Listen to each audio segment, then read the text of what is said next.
están grabados por unos niveles de deuda pública alucinantes, cosa que en los años 20 no pasaba, con lo cual se pudieron endeudar para tirar la cosa para adelante, ¿vale? Y la cuestión de los recursos, que lo veremos luego al final del taller, fundamental. Un momento, vale, para atrás, quería comentar el dibujito este que me hace gracia. Hay mucha gente que decía que Obama iba a ser como un nuevo Roosevelt, ¿vale? Que iba a aprender una New Deal y todo se iba a ir para mejor. La diferencia es que en la época de Roosevelt sí que había una economía real que podía tirar del carro, ahora mismo no hay nada, solo hay finanzas. Entonces no hay New Deal posible, ¿vale? Decía más, creo que era más, no estoy seguro, que los personajes históricos vuelven como una caricatura al paso del tiempo, pues Obama es la caricatura de Roosevelt, ¿vale? Pasamos.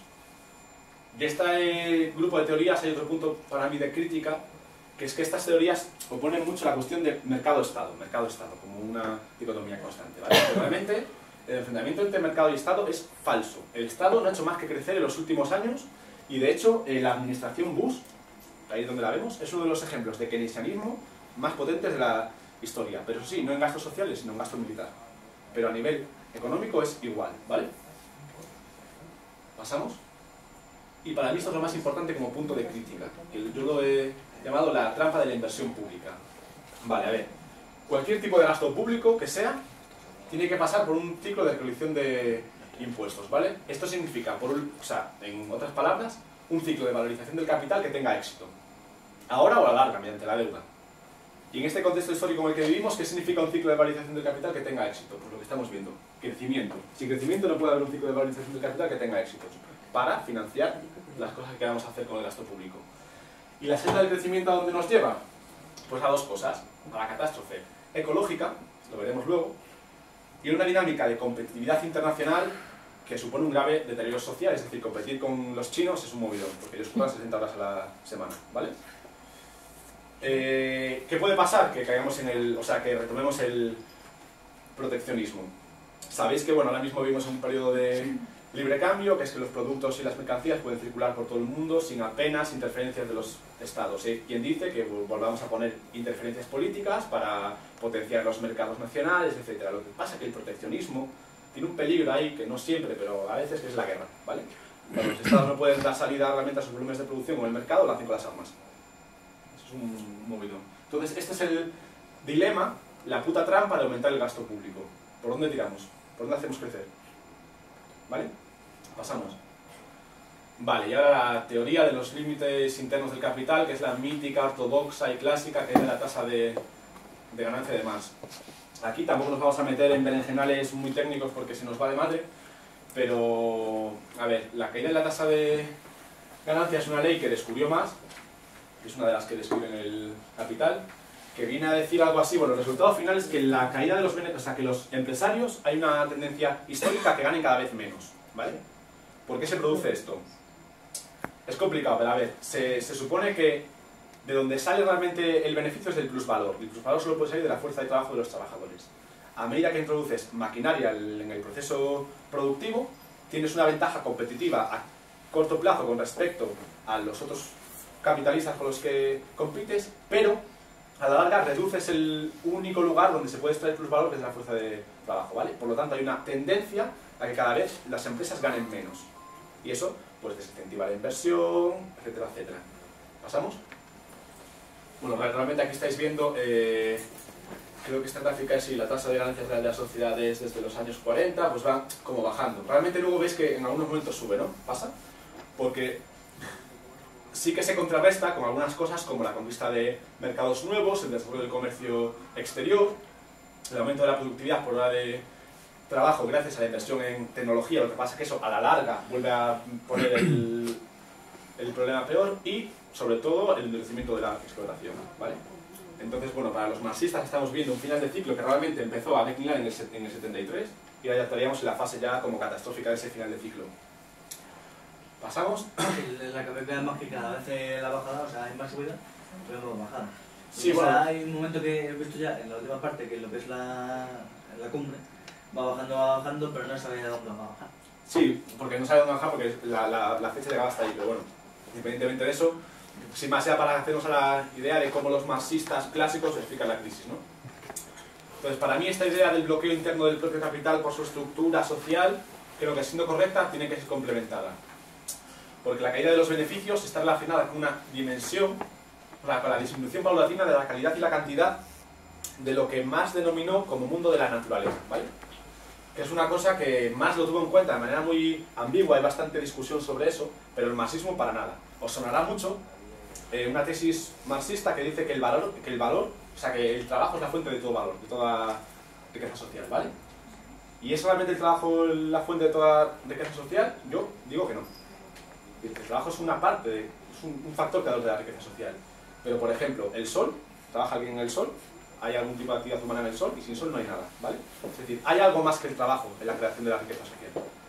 Una cosa que Marx sí contempló, pero el marxismo no, entonces hay, bueno, realmente introducir ese factor naturaleza, yo creo que es como fundamental para no caer en un discurso que vamos a ver luego al final, que entiende la sociedad como una especie de ente que flota en el vacío, que no se relaciona con nada de lo que le rodea y que es parte de las causas de por qué estamos como estamos, de pensar así.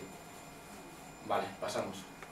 Vale, pues ya nos hemos cargado las teorías del lago productivo también, que estas son como las más así más densas, más, bueno, un poco más rollo. Nos metemos en la segunda lectura, que sería la lectura sociopolítica de la crisis, ¿vale? Que nos va a ser un poco más familiar o vamos a estar más de acuerdo con ellas. El caso es, desde esta perspectiva, este es el tercer y cuarto grupo, que es lo que vamos a ver ahora. Esta gente pone en cuestión que la economía sea una cosa objetiva y dada, sino que la supeditan a ser el resultado de unos conflictos de intereses entre grupos de personas, ¿vale? Entonces, pues eso, la crisis no es un hecho objetivo que se da, sino es un hecho vinculado a un interés y a un posicionamiento político. Esta interpretación de la crisis se puede hacer en dos claves. Una clave geopolítica, estamos asistiendo ni más ni menos que a la decadencia de Estados Unidos, y una clave sociológica, estamos asistiendo a una ofensiva de la burguesía en la lucha de clases, ¿vale? Pasamos. Vamos a ver primero el declive de los Estados Unidos. Estados Unidos, aunque parezca mentira, económicamente ahora mismo es un gigante con pies de barro, ¿vale? Tiene una deuda pública brutal, espectacular, que solo se puede mantener porque el dólar se ha establecido como resultado de la victoria de la Segunda Guerra Mundial, por eso los vencedores pues imponen sus normas, ¿no?, como moneda internacional de cambio y bueno, luego vamos a verlo, pero fijaos, los países más endeudados del mundo están en rojo y los menos en verde, y ya te vas dando una idea de por dónde van los tiros de lo que dice esta gente, ¿vale? Pasamos.